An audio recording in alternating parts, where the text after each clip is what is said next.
repórter Marcos Uchoa fez um balanço do desempenho da seleção na Copa da África do Sul. Primeira coisa a fazer ainda com a imagem dos nossos jogadores tristes deixando o campo nas nossas memórias.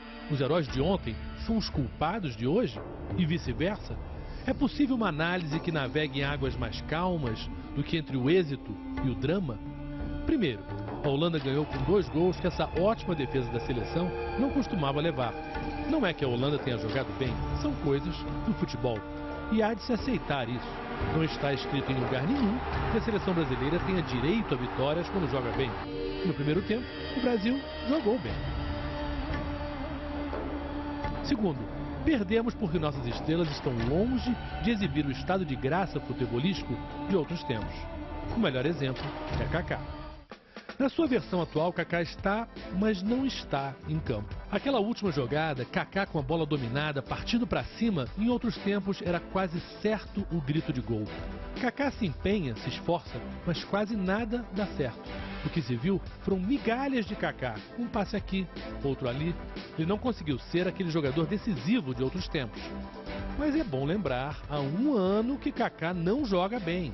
Todos sabiam disso. Problemas físicos, mudança de clube, seja o que for. Em campo, esse é um Kaká em tom menor.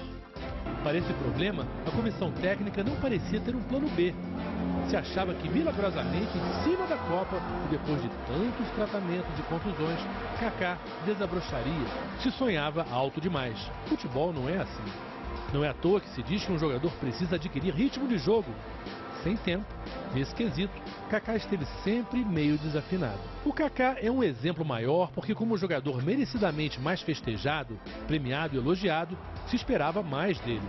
Mas o brasileiro acabou sendo vítima também de uma Copa que, como se fosse uma praga, ignorou os grandes ídolos. O inglês Wayne Rooney? Nada. O português Cristiano Ronaldo? Nada. O marfinense Drogba? Nada. Messi, o argentino? Quase nada. Kaká foi irrelevante como os outros. No último ano na Itália, pela Juventus, Felipe Melo colecionou cartões de todas as cores com espantosa regularidade. Chegou a ser eleito o pior jogador estrangeiro. Na primeira coletiva em que ele participou, aqui na África do Sul, ele disse que estava calmo, controlado. Muitas das vezes eu passo dos limites em realmente alguma falta, mas eu estou me preparando muito para quando começar a Copa do Mundo eu estar bem preparado e somente ajudar o Brasil. Não foi o que se viu. O pisão dele num jogador que não o agrediu e que estava no chão foi descrito pelo técnico da Holanda como vergonhoso. É difícil encontrar outra palavra. Foi uma surpresa? Não, não foi. O banco de reservas brasileiro tinha Júlio Batista como substituto de Kaká. Júlio é reserva no Roma há bastante tempo. Baseado numa ótima Copa América de 2007, 3 anos atrás, ele foi convocado. Kleberson, pelo que vinha jogando e pelo que joga, Grafite, que fez uma excelente temporada no futebol alemão no ano retrasado. E a frase tão popular de que futebol é momento? É verdade? Claro que é. Quando o torcedor brasileiro pediu Ronaldinho Gaúcho, provavelmente não foi lembrando de momentos mágicos dele na seleção. Até porque foram muito poucos. Mas Ronaldinho bate faltas, coisa que nessa seleção ninguém fazia. Dá passes criativos e tem a capacidade de entrar e surpreender com algo diferente. Ronaldinho era o passado? E o presente, já pensando no futuro, de Neymar e Ganso? Esses jogadores, pelo que o torcedor brasileiro viu, são piores do que Júlio Batista, Kleberson e Grafite? Não, isso não é uma questão de opinião. São números, fatos. A cultura do futebol brasileiro sabe muito bem qual é o trio melhor. E ele não estava nessa Copa. Então por quê? Por que Dunga se negou à oportunidade de olhar para trás e tentar, com algum desses jogadores, a chance de resolver um problema?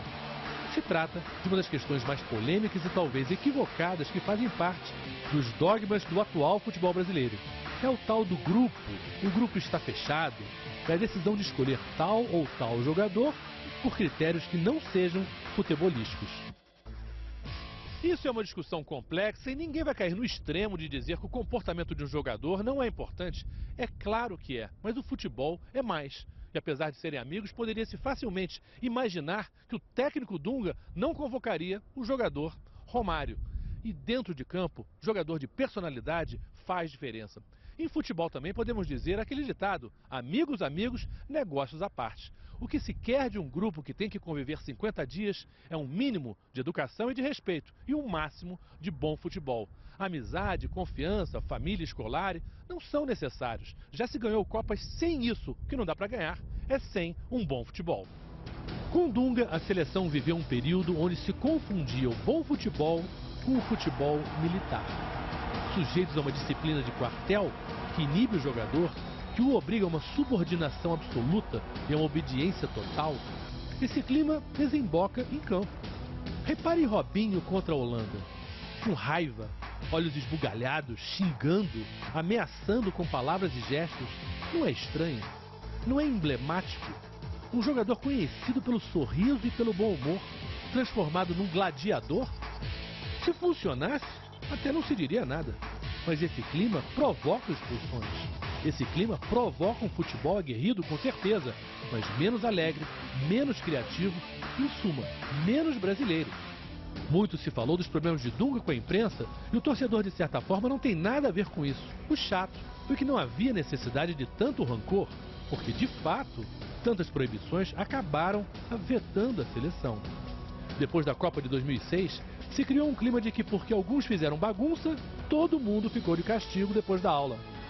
Isso não é jeito de se lidar nem com crianças, muito menos com adultos. A cobrança sobre a seleção é grande? É. Às vezes exagerada? Sim. Um técnico muitas vezes é vítima de críticas injustas e absurdas? Com certeza. O técnico Dunga fez um bom trabalho? Sim. Copa América, Copa das Confederações, eliminatórias. Mas, se você perguntar a um torcedor brasileiro quais são os títulos que ele gostaria mais de ganhar, quais seriam? Olimpíadas? Dunga falhou. A Copa do Mundo, o Hexa, aqui? Dunga falhou. A verdade é que Copa América, Copa das Confederações são assim como aqueles testes simulados que se faz em ano de vestibular. É bom ter um bom resultado, mas não é o que conta. Você tem que passar no vestibular. É essa prova que conta. Dunga falhou. Vai ter que estudar um pouco mais.